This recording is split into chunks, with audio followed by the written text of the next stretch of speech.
Lupion has 2 adult children from a previous marriage, and this is where Pierre chooses to begin his revenge. Lupion's daughter is courted by a noble, and they fall in love. They plan an extravagant wedding with 150 esteemed guests. During the wedding dinner, the groom is running a little late, and a note is placed in front of each guest. Upon reading the note, the dinner guests discover that the groom is in fact not a noble and is actually a criminal that is again on the run. It turns out Pierre had paid this man a large sum to seduce Lupion's daughter and ruin her wedding. Lupion and his family are humiliated, and the but I feel bad for the daughter. Next, Lupion and his family are humiliated, and the daughter dies from shock a week later. Yo, what's up, G-Fam? Welcome back to a new video. Today, we're going to react again. So, before we start, how was your day today? Today, I'm recording on May 8th. Tomorrow is my birthday, so for that, I'll probably do something, I'll do something extra, But, yeah, so that's that. Let's get right into it. Alright, today we're gonna react to some history again. From Serious History, most extreme stories of revenge from history. That's what we gonna watch. Number 1, Pierre Picot. If you had unlimited money, how far would you go to get revenge on friends who betrayed you? It's the turn of the 19th century in Napoleonic France, and for 25-year-old shoemaker Pierre Picot, life's going great. Though he isn't. I have a feeling I've heard that name before. Maybe. Rich, he's in love with a beautiful woman named Marguerite Vigoureux. Oh, she's everything but beautiful, but hey, okay. And surprisingly, she loves him too. After dating for a while. Why is it surprising that she loves him too? Is that wrong in their time? Okay, sorry for pausing, bro. I'm gonna stop pausing. Pierre finds out that Marguerite is actually from a noble family and is very wealthy. Didn't really matter to Pierre, but what a bonus. He asks Marguerite to marry him, and she says yes. Overwhelmed with joy, he wishes to tell his friends, Lupion, Solari, and Schubert, and invites them all to his wedding. Now, you would expect friends to be happy if one of their buddies was about to marry a girl who was not only beautiful, but also rich. But Pierre's friends were also poor, and instead of being happy for him, they got insanely jealous instead. Lupion in particular feels Pierre does not deserve this kind of luck, and he comes up with a prank to tell the police that Pierre is a British spy. He kinda expects it to be not that big a deal, but remember, this is Napoleonic France, and they're at war with Britain, so this is actually a pretty serious accusation, and the police, well, they take it seriously. In the middle of the night, on the eve of his wedding, Pierre is arrested and thrown in the Fenestrelle fortress. Turns out a testimony from 3 close friends was all the evidence that was needed to lock him up. He gets no trial, and nobody's told where he is or what happened to him. As far as everyone knows, Pierre simply vanished in the night. On their wedding day, Marguerite is left standing at the altar. She's destroyed and mourns for Pierre for 2 years, but eventually she moves on and marries Lupion, Pierre's one-time friend who— Oh, hell no! He did him dirty! Oh. So that's what we're gonna get into? Damn. Got him thrown in prison in the first place. Oh. Back in the dungeon at Fenestrelle, Pierre has absolutely no idea why he's there. After 2 years with no contact with anyone other than prison guards, he scrapes a hole through his prison wall and finds an elderly man on the other side. This man is an Italian priest named Father Tori, and the two become friends. Years go by, and after gaining his trust, Father Tori tells Pierre that he's wealthy and has a hidden fortune in Milan. A few more years pass, and Father Tori has become frail and is nearing death. Pierre is heartbroken as he's about to lose his only friend, but before he passes, Father Tori gives Pierre a map to his treasure. Father Tori dies in prison, and coincidentally, the very same year, Napoleon is sent into exile. With Napoleon gone, all of his prisoners are set free, including Pierre, who steps out into the light of day for the first time in 7 years. The time in the dungeon has been rough, and he's completely unrecognizable compared to the young man he once was. His face, body, and walk are all broken from years in prison. At first glance, he now appears to be closer to 50 than a man in his 30s. Pierre travels to Milan and finds Father Tori's treasure. His dear friend was not lying, and he's now made him rich beyond belief. He travels back to France with his wealth and a new name, and runs into a friend named Antoine Alou, who, by the way, did not recognize Pierre at all. Pierre offers Alou a diamond in exchange for information about what happened to a man named Pierre Picot, and he tells him the story of the prank by his 3 friends and about Lupion's marriage to Marguerite. Pierre gives Alou the diamond and walks away furious. 7 years of suffering, the loss of the love of his life, all caused by men he had once considered to be his best friends. I would be mad, bro. I would be so mad, bro. I would be so mad, bro. Infinite resources and nothing but time. Bro, everyone's gone, bro. Everyone's going, bro. Pierre begins to plot his revenge against the men who had destroyed his life. But before we see just how extreme Pierre got with his revenge on Lupion, while Pierre was gone, Lupion had used some of his newfound wealth from his marriage to Marguerite to open a cafe in Paris. When he found out about this, Pierre, again completely unrecognizable to anyone who knew him before, applies to work at the cafe as a waiter. He's a hard worker and quickly gains Lupion's trust. While on a shift serving food and drinks, he sees his old friends have all stayed in touch, and Solari and Chaubert frequently come in to hang out with Lupion. He had found all of his targets, and now his revenge tour could finally begin. A few weeks after Pierre begins working at Lupion's cafe, Chaubert's body is found dead in an alley, stabbed with a knife with a handle engraved with the number 1. A few days later, while walking home after eating at Lupion's cafe, Solari falls and starts foaming at the mouth. His doctor examines him and informs him he's been poisoned. He dies the next day. At the viewing of his body, a note with the number 2 is found pinned to Solari's chest. Lupion is freaked out by the sudden deaths of his 2 close friends, but hey, at least his new waiter is doing a good job. Bonjour! You fucking prick. So Pierre's revenge admittedly has been pretty vanilla so far, but this is where it starts to get wild, because Lupion was the one who came up with the idea that got Pierre thrown in prison in the first place. Plus, he married his girl when he was gone. For this friend, a simple death would just not do. Lupion needs to suffer. Lupion has 2 adult children from a previous marriage, and this is where Pierre chooses to begin his revenge.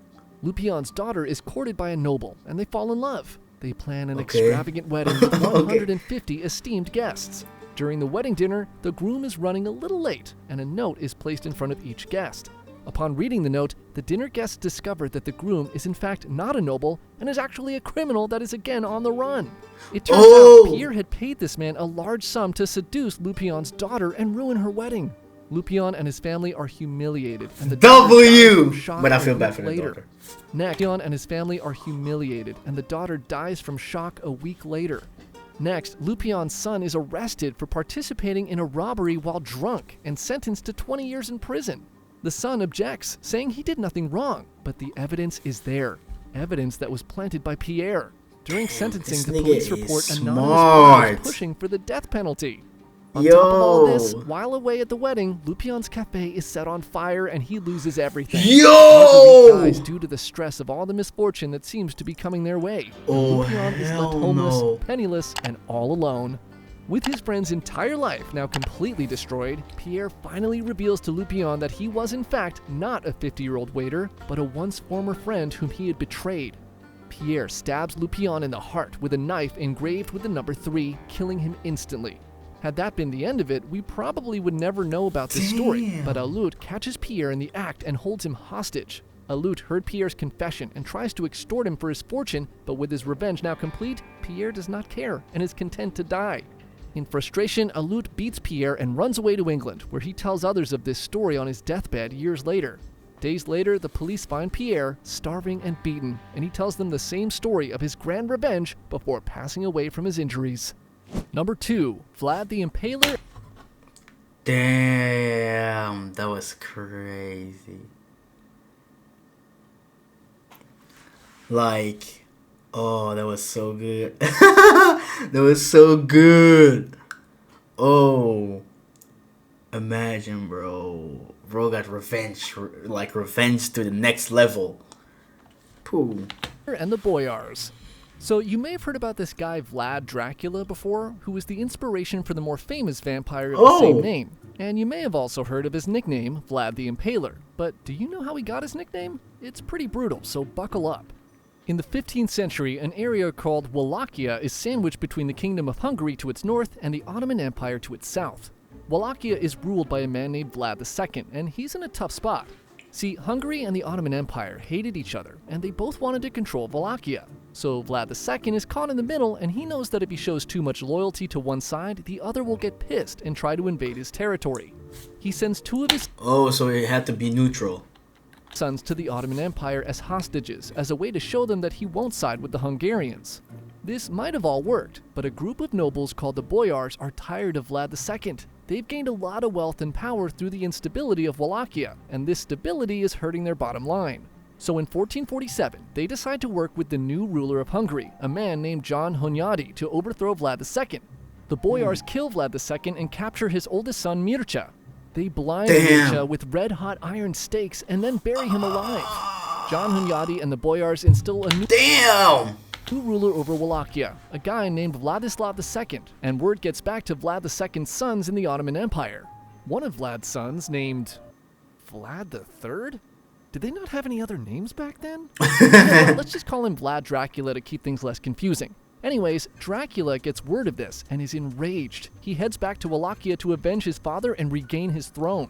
With Wallachia now secured, John Hunyadi and Vladislav go off to fight the Ottoman Empire. And while they're gone, Vlad Dracula and his men try to retake his father's throne. Turns out it was a little more complicated than just walking in unannounced when the new ruler was away. Within 2 months, John Hunyadi and Vladislav return to Wallachia to kick Vlad Dracula out again. He spends the next 8 years wandering between different regions trying to build support to regain the throne. During those 8 years, the Boyars begin to sour on their new guy Vladislav because it turns out he's less corrupt than they thought. This leads to the new king of Hungary working with Vlad Dracula to unseat him. Some sources say that Dracula challenges Vladislav to a duel and kills him with his father's sword to retake the throne. But in any event, Dracula is back as ruler of Wallachia. He sends some of his men out to find the body of his brother. They find his grave and dig him up and report back to Dracula of the horrific burn marks on his skull near his eyes. The stories of what the Boyars had done to his family were true, and Dracula decides that they must pay. Meanwhile, the Boyars were glad that Vladislav was now gone. Back to business as usual. But this Vlad Dracula guy, he might not be too fond of them, after all the killing his dad and brother stuff. They debate whether or not to assassinate him, but on Easter Sunday in 1457, Dracula invites the Boyars to a feast to celebrate the holy holiday. They arrive thinking everything's cool now. They're dressed in their best clothing and bring their wives and children to Vlad's castle. The feast is laid out, and it is amazing. Vlad Dracula wines and dines them, and they all eat until they're stuffed. At the end of the meal, Vlad stands and asks the Boyars, "How many rulers have you seen in your lifetime?" The Boyars, feeling very comfortable, begin to laugh. 10, some say. Some say 20. The oldest of them say 30. Even the kids chime in and say they've seen at least 7 different rulers. The smile on Dracula's face slowly turns into a scowl. He then asks the Boyars, how is it possible to have so many different rulers, yet the Boyars are still the same? Immediately, the dining hall is swarmed with Dracula's men. They grab the Boyars and lead them outside. As the nobles exit the castle, they're horrified to see a line of pointed wooden stakes protruding from the ground. The oldest of the Boyars are lifted up by Dracula's men and placed butt first onto the sharp stakes. Their families can do nothing but watch in horror as the men thrash and scream in agony. They die instantly as gravity pulls their bodies towards the ground. The unlucky survive for days, impaled with their feet dangling in the air. The wives and children are then forced to march for 2 days without food or water to a cliffside where they find nothing but a mountain of bricks. They're told to carry the bricks to the top of the cliff and build Dracula's new castle. With no choice, the wives and children work on the castle until they die of starvation, or their bodies break down from the intense labor and they fall off the cliff. The castle, called Poianati, was the inspiration for the home of the fictional vampire Dracula, and its ruins can still be visited in Romania today. Number 3, Basil II and Tsar Samuel. Sometimes revenge is born from loyalty and honor, like in the last story. But sometimes it's simply a giant middle finger to someone who's made your life miserable for a long time. And in this case, it was one gruesome middle finger. Basil II became the sole emperor of the Byzantine Empire at the young age of 18, and almost immediately was forced to deal with all kinds of bullshit. Many people within and around the empire saw a young and inexperienced ruler and thought, hey, now might be a great time for a good old-fashioned uprising. And rise up they did. First, Basil was forced to deal with 2 aristocrats who had quietly amassed armies within his empire. Surprising many of his haters, the young emperor put down this rebellion and stabilized his country for the first time in years. But the conflict inside his empire was only the start of his long list of issues. There were also many groups outside of the empire who were just as excited to test the young emperor and try to take a piece of Byzantine for themselves. And that brings us to the subject of this story, in what is probably one of the most savage acts of revenge in human history, and the reason Basil II earned his metal nickname, the Bulgar Slayer. While Basil was busy sending his own citizens into permanent timeouts for their rebellions, a man who eventually became known as Tsar Samuel was busy rebuilding the Bulgarian Empire in the Balkans. The Bulgarians under Samuel began taking Byzantine land, and Basil finally had time to deal with this troublemaker. Over the next few decades, through many battles, Basil and Samuel developed a deep hatred for one another. And the heat only got hotter after the Bulgarians killed one of Samuel's favorite generals, Botanietes. Things were now personal for Basil, and on July 29, 1014, in the Battle of Claydon, Basil finally... So it's basically Hashirama and Madara. That's just basically it. ...finally got the revenge he was looking for. Basil soundly defeated Samuel and captured 15,000 of his men. Damn! Fueled by rage over the death of his friend Botanietes, Basil comes up with a gruesome punishment that would inflict maximum pain and suffering on his rival. First, Basil divided the prisoners into groups of 100 men. Next, he ordered his men to blind 99 of the men in these groups using knives or burning hot metal rods. One by one, Basil's soldiers perform this horrific procedure on their prisoners, and when they get to the last man in each group, they leave him with one eye. Basil then sets them free and tells them to go back home. The blinded men, now completely dependent on the 150 spared with one eye, wander together in darkness and agony back to their homeland, unable to ever fight again, and destined to become burdens on Samuel's society. When he sees his men arrive home, Tsar Samuel is so horrified that he suffers a heart attack and passes away 2 days later. Number 4. Horrified that he suffers a heart attack and passes away 2 days later. Damn! Number 4. Crum and Nikephoros I. So we're going to stick in the same area as the last story, but just roll back the clock a few centuries. Now that I think about it, maybe that last story is a sort of revenge for this story? Anyways, let's just get into it. It's the turn of the 9th century, and Bulgaria is under the rule of a Khan named Crum. Through his efforts, Bulgaria has expanded its territory and is now a rival in terms of military power to its neighbor, the once invincible Eastern Roman Empire. The Romans at this time had lost a bunch of territory and were also suffering from a lot of internal religious conflicts. Seeing this from the outside, the Bulgars were starting to test the borders between the two states, just, to see how strong the Romans really were. The emperor of the Eastern Roman Empire, Nikephoros I, did not like this, and he was determined to show the world that the Romans had not fallen off. He spends a year building an army and decides to invade Bulgaria to prove it, and in 811, his campaign against Crum begins. Nikephoros and his army of around 20,000 men march into Bulgaria, and initially, Crum does not want to fight. 20,000. He tries to sue for peace, but Nikephoros, taking this as a sign of weakness, refuses and marches to Pliska, the capital of Bulgaria. He fights Crum and his men for the first time there, and it's an easy victory. The Bulgars are forced to retreat and they abandon Pliska. Nikephoros and his men pillage the city. They kill many citizens and take even more as slaves. They even steal treasure from Crum's palace before setting the whole city on fire. With this easy win, Nikephoros feels like he just cemented his GOAT status amongst Roman emperors. Crum sends more messengers to Nikephoros trying to negotiate a peace deal, but the Roman emperor doesn't want to hear any of it. In his mind, he's already dominated Crum, and now he thinks he can conquer all of Bulgaria. Instead of heading back to Constantinople, Nikephoros stays with his men in Bulgaria and allows them to go out and start looting more towns and villages. Crum, now rejected twice when he offered a peace, decided that the Romans would need to learn not to with the Bulgarians the hard way. He rounds up his remaining men and takes them behind Nikephoros and the pillaging Romans. Instead of engaging them head-on, he begins to secretly block off all the mountain passes they would need to return home to Constantinople. They then set a trap for the Romans in the Barbitsa Pass, which was the shortest route the Romans could take to get home. After a few months and no signs of Crum, Nikephoros decides his men have had enough and begins making the journey home through the Barbitsa Pass. Due to the narrowness of the trail, his men are stretched out for miles. At the end of the formation, the men cannot see what's happening at the front. Deep in the pass, the Romans find their path is blocked, and as they look up, they're shocked to find Crum and his men surrounding them from the high ground. As night falls, the Romans set up camp, and Crum and the Bulgars taunt them throughout the night. The taunting goes on for days, and the Romans are losing morale as they begin to feel more like prey than predators. Then, on July 26, 811, Crum leads a charge, and the Bulgarians begin slaughtering the Roman soldiers. Crum and his men go after Nikephoros and kill him. Seeing this, the rest of the Roman soldiers begin running in all directions. Many flee south and try to cross a river, but their heavy armor sinks them into the mud, drowning them as more soldiers trample over them in a panic. By the end of the day, nearly the entire Roman army is dead. The few that survive are all badly wounded, including Nicephorus' son, who's now paralyzed from the neck down. Crum orders his men to remove Nicephorus' head. He brings it home and boils it to remove its flesh, leaving just his skull. He then turns the skull into a decorative cup and coats it with silver.